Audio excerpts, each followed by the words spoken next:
की सफ़ेद चादर को छुआ है मैंने। तू तो कहती थी दुनिया कि उससे पावन कुछ नहीं, लेकिन मेरे हाथ क्यों है मैले। आसमान भी रोता है उस देव की नगरी में, हवाएं तो नम सी हैं, कुछ बोलती ही नहीं। मैंने उससे पूछा तो डरते हुए मुझसे कहती, मैंने उसकी चीखें सुनी है जो इस देव की नगरी में भी दानवों से न बच पाई। देवों की नगरी में आखिर ये क्या हो रहा है? दानवों का राज क्यों? 19 वर्षीय अंकिता भंडारी ऋषिकेश के वनंतरा रिजॉर्ट में रिसेप्शनिस्ट का काम करती थी। एक सपना वो अपने दुपट्टे में बांध कर आई थी।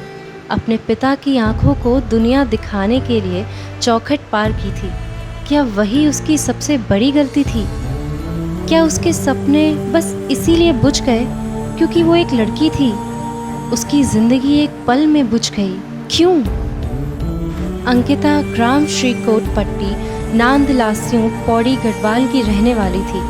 मैनेजर सौरभ और मालिक पुलकित आर्य का कहना था कि अंकिता काफ़ी दिनों से मानसिक तनाव में थी, जिसको दूर करने के लिए वे दोनों उसे 18 सितंबर को 2 पहिया वाहन में ऋषिकेश घुमाने लेकर आए थे। उनका कहना है कि उसी रात वे लोग रिजॉर्ट के अलग अलग कमरों में सोने चले गए, लेकिन 19 सितंबर को अंकिता अपने कमरे में नहीं मिली तो बहुत ढूंढने के बाद युवती की गुमशुदा होने की खबर राजस्व पुलिस को लिखाई गई। युवती के पिता और घरवाले बुधवार को भोगपुर आ गए थे।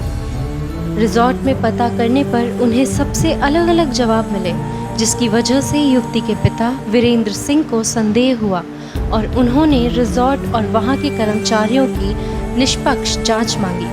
पूछताछ में पता चला कि रिजॉर्ट में सीसीटीवी कैमरास थे, मगर वायरिंग उखड़ जाने के कारण काम नहीं करते थे। पूरे 4 दिन गांव वाले रिपोर्ट दर्ज कराने की गुहार लगाते रहे, लेकिन प्रशासन और पुलिस दोनों ही शांत रही। 22 सितंबर को दबाव के कारण रिपोर्ट लिखी गई।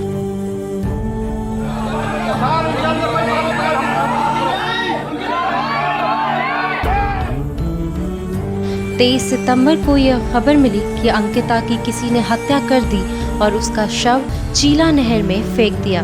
पुलिस ने इस मामले में रिजॉर्ट मालिक पुलकित आर्य, मैनेजर सौरभ भास्कर और सहायक प्रबंधक अंकित आर्य को गिरफ्तार कर लिया।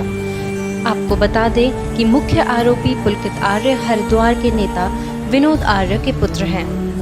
आरोपियों ने बताया कि 18 सितंबर की शाम पुलकित और अंकिता रिजॉर्ट में थे, तब उनकी किसी बात पर बहस हुई। पुलकित का कहना था कि अंकिता बहुत गुस्से में थी, इसी के कारण उन्हें ऋषिकेश घुमाने की योजना बनाई गई और तीनों 2 गाड़ियों में ऋषिकेश के लिए रवाना हो गए। गुस्से में अंकिता ने उन्हें चेतावनी दी कि वो सबको बता देगी कि पुलकित आर्य उस पर ग्राहकों के साथ शारीरिक संबंध बनाने का दबाव बना रहा है। इसी लड़ाई में अंकिता ने पुलकित का मोबाइल नहर में फेंक दिया। इसी गुस्से में आरोपियों ने अंकिता को नहर में फेंक दिया। अपराधी बहुत डर गए और अंकिता की चीखें सुनने पर भी वह नहीं रुके और होटल वापस भाग गए। उत्तराखंड एसडीआरएफ ने शनिवार सुबह अंकिता भंडारी का शव ऋषिकेश की चीला नदी से बरामद किया।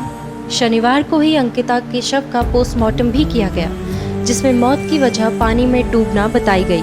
रिपोर्ट में अंकिता के शरीर में काफ़ी चोटें भी मिली। स्थानीय लोगों ने उत्तराखंड के ऋषिकेश में वनंतरा रिजॉर्ट में पत्थरबाजी की। मुख्यमंत्री पुष्कर सिंह धामी ने वादा किया है कि अंकिता भंडारी के हत्यारों को कड़ी से कड़ी सजा दी जाएगी। बहुत घटना है और इस घटना से जहां मन बहुत व्यथित है। अंकिता बेटी का पार्थिव शरीर खोज लिया गया है, मिल गया है और सभी दोषियों के खिलाफ सख्त से सख्त कार्रवाई हो, इसको लेकर हमने डीआईजी पी रेणुका देवी के नेतृत्व में एक एसआईटी का गठन किया है, जो पूरे मामले की तह तक जाएगी, उसकी जांच करेगी और अपराधियों को सजा दिलाने का काम करेगी। स्थानीय लोगों के प्रदर्शन अभी भी जारी हैं। उनकी मांग है कि आरोपियों को सड़कों के बीचों बीच फांसी दी जाए।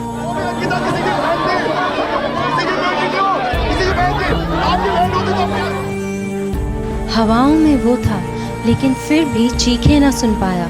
मैं तो ताकत थी उसकी, मेरी माँ ने मुझे बताया। आँखों में सपने लिए मैंने समंदर पार करने का ठाना था, लेकिन यही समंदर में बह के राख हो जाऊंगी, ये कभी ना सोचा था। मैंने तो हंसाने के लिए कदम बढ़ाए थे, लेकिन फिर मेरी माँ क्यों है रोती फिर रही।